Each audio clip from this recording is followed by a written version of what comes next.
امام حسن اور حسین بیمار ہو گئے تو حضرت فاطمہ نے منت مانگی، یا اللہ میرے بچوں کو شفا دے، میں 3 روزے رکھوں گی۔ اللہ تبارک و تعالیٰ نے بچوں کو شفا عطا فرما دی۔ اور میں سمجھتا ہوں یہ کربلا کی ٹریننگ تھی۔ روزے رکھے بچوں نے۔ کس نے روزے رکھے؟ بچوں نے۔ کس نے؟ 7-8 سال کی عمریں بچوں کی۔ حضرت علی فرماتے ہیں جب میں نے دیکھا نا میرے بچے بھی روزے سے ہیں تو میں کہیں سے تھوڑے سے جون لایا۔ یہ شہزادے ہیں کائنات کے سب سے بڑے۔ فرماتے ہیں میں نے بی بی پاک کو دیے تو سیدہ پاک نے جون پیسے روٹیاں پکائیں، اور جب عین افطاری کے وقت کھانا سامنے آیا تو دروازے پہ بھکاری آیا۔ عین بڑا بے نیاز ہے اللہ، عجیب رنگ ہے مالک کا۔ عین افطاری کا وقت جب آدمی کہتا ہے کہ فٹافٹ ہو جائے، بھکاری دروازے پہ آیا اور اس نے صدا دی، او میرے رسول کے گھر والوں، کئی دنوں سے روٹی نہیں کھائی۔ حضرت علی نے، حضرت فاطمہ نے بچوں کی طرف دیکھا تو امام حسین چھوٹے تھے سب سے، انہوں نے سب سے پہلے برتن اٹھائے کھانے والے، اور کہنے لگے اماں میں نہ دیکھے آؤں۔ حضرت فاطمہ رشک کرنے لگیں، مصطفیٰ کے نواسے باہر گئے، اپنے حصے کا کھانا وَيُؤْثِرُونَ عَلَىٰ أَنفُسِهِمْ وَلَوْ كَانَ بِهِمْ خَصَاصَةٌ۔ اللہ فرماتے ہیں انہیں بڑی اشد ضرورت بھی ہو پھر بھی وہ دوسروں پہ اثار کر دیتے ہیں۔ وہ کھانا باہر امام حسین دے آئے، پانی سے روزہ کھولا، کھجورے کھائی، لیٹ گئے، سویرے کھجورے کھائی، روزہ رکھ لیا۔ شام ہوئی تو حضرت علی فرماتے ہیں میں پھر اگلے دن کے روزے کے لیے جون لایا، فاطمہ نے پیچھے روٹیاں پکائیں۔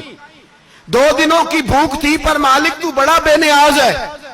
آزمانے پہ آیا تو اس رنگ میں عین افطاری کے وقت دروازے سے آواز نکلی، اور مانگنے والے نے کہا کہ بھوکا بھی ہوں اور یتیم بھی ہوں، یتیم ہوں۔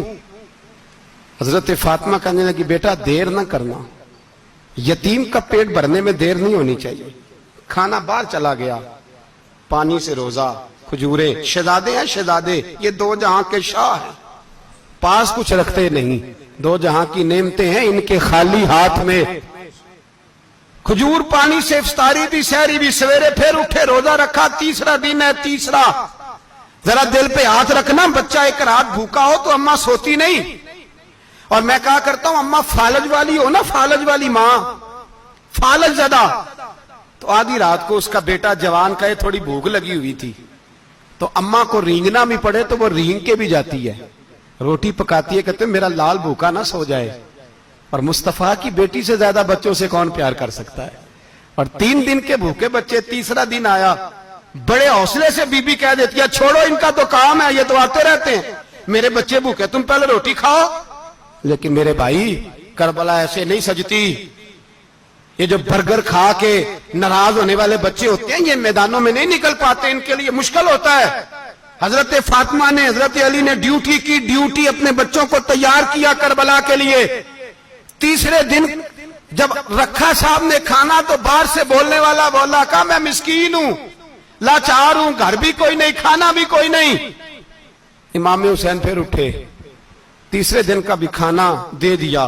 حضرت علی فرماتے میں بچے پکڑ کے مسجد لے کے گیا، کہیں بھوک سے میرے لال گر نہ جائیں۔ کہتے ہیں ہامتے کامتے تینوں شہزادے مسجد میں داخل جو ہوئے تو بس ہماری قیمت پڑ گئی، مول پڑ گیا ہمارا۔ کہتے ہیں مسجد میں قدم رکھا تو ایسے لگا جیسے نبی پاک ہمارا انتظار کر رہے ہیں۔ فرماتے ہیں تیسرے دن کی مغرب پڑھنے گئے تو حضور نے تینوں باپ بیٹوں کو چہرے دیکھے، فرمایا علی یہ جبریل کھڑے ہیں اور فرما رہے ہیں تیرے 3 دن کا عمل خدا کو بھی بڑا پسند آیا ہے، محمد مصطفیٰ کو بھی بڑا پسند آیا ہے۔